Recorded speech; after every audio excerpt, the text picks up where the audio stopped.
নমস্কার। আজ আবার একটু আমি সময় পেয়েছি, তাই সময়টার সদ্ব্যবহার করার উদ্দেশ্যে আমি একটা ভিডিও তৈরি করতে বসেছি। আজকের এই ভিডিওটা আমি মেনলি ইংরেজিতে আর্টিকেলসের উপরে করবার চেষ্টা করব এবং খুব সহজভাবে বোঝাবার চেষ্টা করব যে আর্টিকেলসটা কি এবং কিভাবে এর ইউজ হয়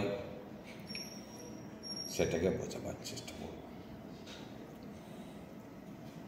দেখুন, ইংরাজিতে কথা বলতে গেলে বা ইংরাজি লিখতে গেলে আর্টিকেলস আসবে। একটা সেন্টেন্স ইংরেজিতে তৈরি করতে গেলে যেমন বিভিন্ন পার্টস অফ স্পিচ আসবে দিয়ে, তেমনি সেন্টেন্সের মধ্যে জিনিসটা পরিষ্কার করার জন্যে আর্টিকেলসেরও ইউজ হবে। তবে এটাই আমাদের সৌভাগ্য যে ইংরেজিতে মাত্র 3টে আর্টিকেলস আছে। 3টি। একটি হচ্ছে যে দেখতেই পাচ্ছেন লেখা আছে এ, অ্যান এবং দি।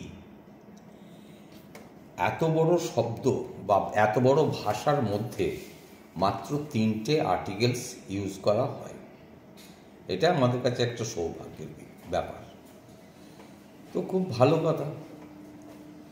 দেখা যাক এই এ, অ্যান এবং দি, এইটা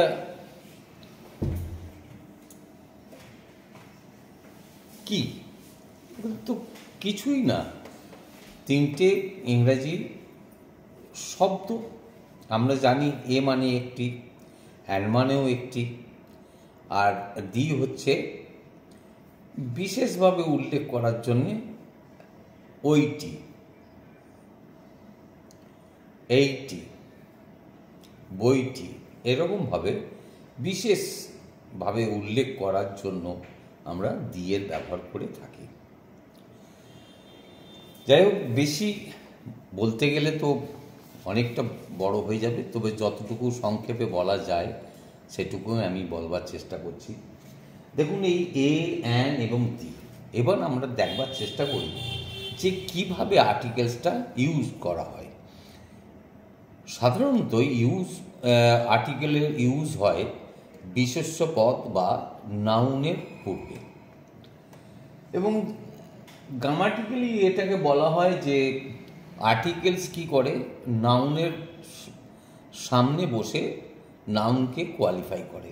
এই কথাটা বললে কিন্তু যারা ইংরেজি শিখছে তাদের পক্ষে একটু বোঝা খুব অসুবিধা হয়ে যাবে। তাই জিনিসটাকে আরও একটু সহজ করে বোঝানোর উদ্দেশ্যে আমি এখানে একটা জিনিসকে ড্রাফটিং করে তুলেছি। দেখুন সেটা বুঝতে পারেন কিনা। আর্টিকেলসকে বোঝানোর জন্যে আমি এখানে কি লিখেছি, নিজের অধিকারে থাকা। নিজের অধিকারে থাকা জিনিসকে বোঝাতে গেলে আমরা তার সামনে একটা আর্টিকেলস যোগ করতে পারি। আবার কখনো নিজের পরিচয় দিতে, নিজের আইডেন্টিটিটাকে প্রকাশ করার জন্য তার সামনে আমরা আর্টিকেলের ইউজ করে থাকি। আবার ওই যে বললাম, বিশেষ বিশেষ বস্তু, গ্রন্থ, স্থান, জাতি ইত্যাদি বোঝাতেও আমরা কিন্তু আর্টিকেলসের ইউজ করে থাকি। এবার দেখা যাক, এই যে বললাম নিজের অধিকারে থাকা, এই যে নিজের অধিকারে থাকা, এইটাকে বুঝতে গেলে কিভাবে বলি? আচ্ছা, জেনারেলি খুব সহজ সেন্টেন্স দিয়ে আমরা বলি না, অনেক সময় বলি, কিন্তু গ্রামাটিক্যাল যেটা এক্সপ্লেনেশন সেইখানটা আমরা ভাবি না বলে ওটা আমাদের মাথাতে হিট করে না। যেমন আমার একটি পেন আছে, আমরা খুব সহজে বলে দিই যে আই হ্যাভ আ পেন। এই আই হ্যাভ আ পেন মানে কি? মানে আমার একটি কলম আছে। এই যে একটি কলম আছে, তার মানে এখানে কি কলমটা আমার অধিকারে আছে। সেই জন্য এই অধিকারে বোঝাতে এই যে পেন মানে হচ্ছে বিশেষ্য পদ, তার আগে এটা বসিয়ে একটি কলম আছে এটা প্রকাশ করবার চেষ্টা করেছি, কারণ নিজের অধিকারে থাকা হলো। যেমন এর উদাহরণস্বরূপ দেখুন, এখানে আমি লিখে রেখেছি আই হ্যাভ আ ডগ, তার মানে আমার একটি কুকুর আছে। কার আছে? না আমার আছে, আমার অধিকারে আছে। সেই জন্য এখানে আর্টিকেলস ইউজ করা হয়েছে এ। আবার দেখুন সি হ্যাজ এ ক্যাট, তার একটি বেড়াল আছে। এই যে অধিকারে থাকা, নিজের অধিকারে থাকা, এইটা প্রকাশ করার জন্য সি হ্যাজ এ ক্যাট, একটি বেড়াল আছে। দেখুন এখানে এ আর্টিকেলসটা ইউজ করা হয়েছে। আবার দেখুন আর একটা sentence, you have a hat, মানে মাথার টুপি, তোমার একটি টুপি আছে। আবার দেখুন ইউ হ্যাভ অ্যান আমব্রেলা, এখানে এতক্ষণ ধরে এ, এখানে কিন্তু অ্যান, এটা একটু মনে রাখবেন। ইউ হ্যাভ অ্যান আমব্রেলা, তোমার একটি ছাতা আছে। হি হ্যাজ অ্যান এলিফ্যান্ট, তার একটা হাতি আছে। তাহলে কোথাও এ ব্যবহার হয়েছে আর কোথাও অ্যান ব্যবহার হয়েছে, কিন্তু আমরা খুব সহজেই জানি এটা এ মানেও একটি, অ্যান মানেও একটি, তাই না? তো এখানে এই যে এটাকে তো নিশ্চয়ই আপনারা মেলাবার চেষ্টা করতে পারছেন যে সবকটাই যে উদাহরণ আমি এখানে তুলেছি নিজের অধিকারে থাকা। দেখুন আমার টুপি আছে একটা, আমার পেন আছে, আমার একটা কুকুর আছে, আমার একটা বেড়াল আছে, এগুলো সবই আমার অধিকারে আছে। সেই জন্যেই আমরা সেন্টেন্সটা তৈরি করবার সময় কী হয়েছে, ওখানে আর্টিকেলের ব্যবহার করেছি।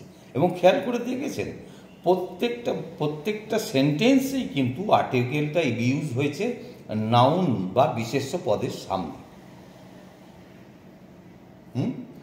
দেখুন I have a dog, dog বিশেষ্য পদ। She has a cat, cat বিশেষ্য পদ বা noun. You have a hat, টুপি বিশেষ্য পদ তার আগে। দেখুন আমব্রেলা, ছাতা, তার আগে অ্যান বিশেষ্য পদ এটা। Elephant, he has an elephant, এই যে এলিফ্যান্ট মানে হাতি, বিশেষ্য পদ বা নাউন। নিশ্চয়ই এবার একটু বুঝতে পেরেছেন যে যখন আমাদের অধিকারে কিছু থাকে, মানে পজিশন, আমার অধিকারে কোনো জিনিস থাকলে আমরা সেখানে আর্টিকেলের ইউজ করি। সেখানে একটু মানে বোঝার অসুবিধা আছে, কোথাও আমরা এ ব্যবহার করছি, কোথাও অ্যান্ড ব্যবহার করছি। এটা আমি আলোচনা করে পরে আপনাদের বোঝাবার চেষ্টা করছি। এবার দেখা যাক যে এ তো গেল আমার অধিকারে থাকা। সেখানে আবার এখানে দেখুন আমি একটু বলেছি নিজের পরিচয় দিতে। পরিচয় মানে এখানে নিজের আইডেন্টিটি প্রকাশ করার আগেও কিন্তু আমরা আর্টিকেলের ব্যবহার করে থাকি। এই আইডেন্টিটিটা কী জিনিস? ধরুন আমি বলছি আই অ্যাম এ ডক্টর, মানে আমার আইডেন্টিটিটা মানে কি না, আমি একজন ডক্টর। এই যে নিজের আইডেন্টিটিটা আমি প্রকাশ করছি কী দিয়ে না, ডক্টর দিয়ে। সেই ডক্টরের আগে এ বসানো হয়েছে। সি, এই যে দেখছেন she is a teacher, she is a teacher, তিনি হন একজন শিক্ষিকা। দেখুন আইডেন্টিটা, ওনার আইডেন্টিটিটা কি না শিক্ষিকা। দেখুন শিক্ষিকার আগে এ ব্যবহার করা হয়েছে। এই যে জিনিসটা নিশ্চয়ই আমি আশা করব যে আপনাদের বুঝতে অসুবিধা হবে না, এই সেন্টেন্সগুলো দেখলেই বুঝতে পারবেন। I am a doctor, she is a teacher, আচ্ছা হি ইজ অ্যান ইঞ্জিনিয়ার, সে একজন ইঞ্জিনিয়ার, এখানেও কিন্তু দেখুন কোথাও এ ব্যবহার হয়েছে আর কোথাও অ্যান্ড ব্যবহার হয়েছে। এবার চলে যায়, প্রথমেই বলেছি আর্টিকেলস মাত্র এত বড় ভাষা, সারা বিশ্বে এটা প্রচলন আছে, কিন্তু এই ভাষার মধ্যে আর্টিকেলের স্থান মাত্র তিনটি, কি না এ, অ্যান এবং দি। এবার চলে আসি এ আর অ্যানের ব্যবহারটা তো আপনাদের দেখাবার চেষ্টা করলাম বা উদাহরণ দিয়ে বোঝাবার চেষ্টা করলাম। এবার দেখা যাক যে দি এর ব্যবহারটা কীরমভাবে হয়। এই যে হাইলাইটিং এক্সেপশনাল থিংস, ব্যতিক্রমী জিনিসগুলো, বিশ্বে যা খুবই কম, বলতে গেলে বিশ্বে একক স্থান অধিকার করে আছে, এই সব জিনিসগুলোকে আমরা বিশেষ জিনিস বলে উল্লেখ করছি। কীরকম জিনিস? দ্য গঙ্গা বা গাঞ্জেস, হ্যাঁ অবশ্যই হতে পারে। এখানে গঙ্গাটা কি? এটা ভারতবর্ষে আছে, আমেরিকায় খুঁজলে পাওয়া যাবে না, এটা বিশেষ জিনিস। তাই বিশেষ, এই যে হাইলাইটিং এক্সেপশনাল থিংস, ব্যতিক্রমী জিনিসকে প্রকাশ করার জন্যে আমরা তার আগে আমরা দা ইউজটা করতে পারি, এই দি এই আর্টিকেলসটাকে ইউজ করতে পারি। যেমন উদাহরণস্বরূপ আমি লিখে রেখেছি দ্য গঙ্গা বা the Ganges, the Gita, the Mahabharata, the etcetera. এইবার চলে আসি যে কনফিউজিং মানে ফ্যাক্টর, কোথায় এ ব্যবহার হবে আর কোথায় অ্যান্ড ব্যবহার হবে। এটা একটু খুব সহজ জিনিস আছে, যেটা একটু ব্যাখ্যা করে বলে দিনই সকলেই বুঝতে পারবে। সেটা হচ্ছে কি, যখন কোনো জিনিস, আমরা ইংরেজি জানি, ইংরেজিতে 26টি অ্যালফাবেটসের মধ্যে 26টি লেটার আছে, যার মধ্যে 5টি হচ্ছে ভাওয়েল এবং আর বাকিগুলি হচ্ছে কনসোনেন্ট। এই 5টি ভাওয়েল মধ্যে কি কি আছে না এ, ই, আই, ও, ইউ। দেখুন এই A, E, I, O, A, E, I, O, U, এই যে 5টা ভাওয়েল, এই ভাওয়েলের আগে কিন্তু সবসময় অ্যান্ড ব্যবহার করা হয়েছে। বাকিগুলোর ক্ষেত্রে কিন্তু দেখুন এ ব্যবহার করা হয়েছে।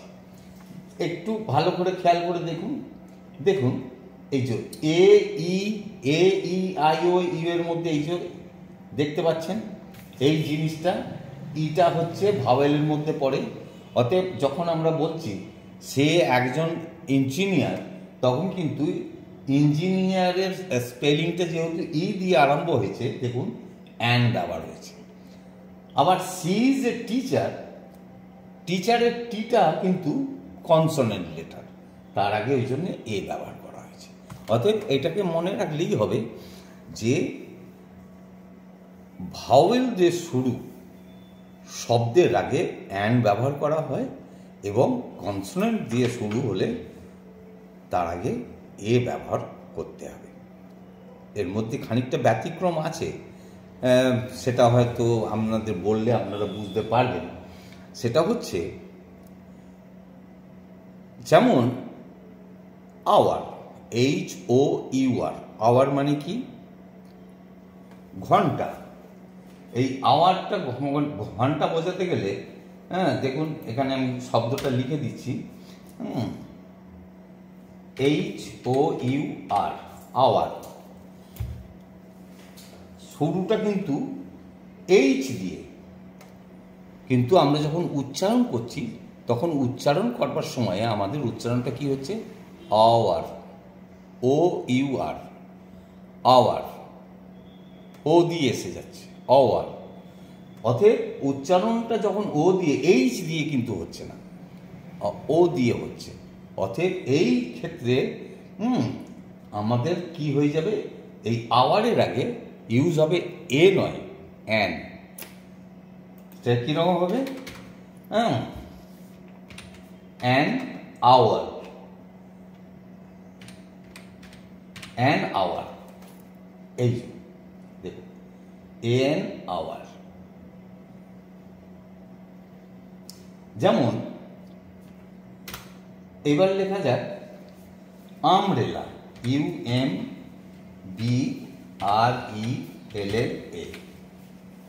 আমব্রেলা। এটা কি হবে? আমব্রেলা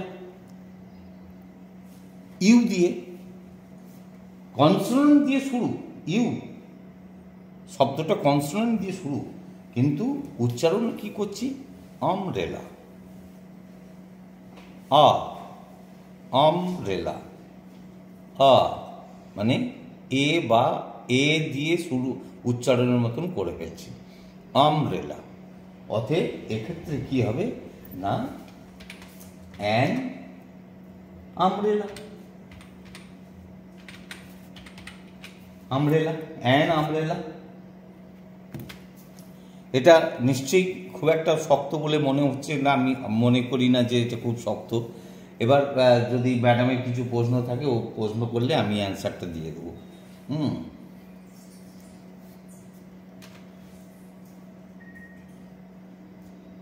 কিছু আছে জানা? নাথিং? তাহলে শেষ করি। গুড। কেমন লাগলো? ভালো, ভেরি গুড। সো শেষ করছি, নমস্কার। দেখি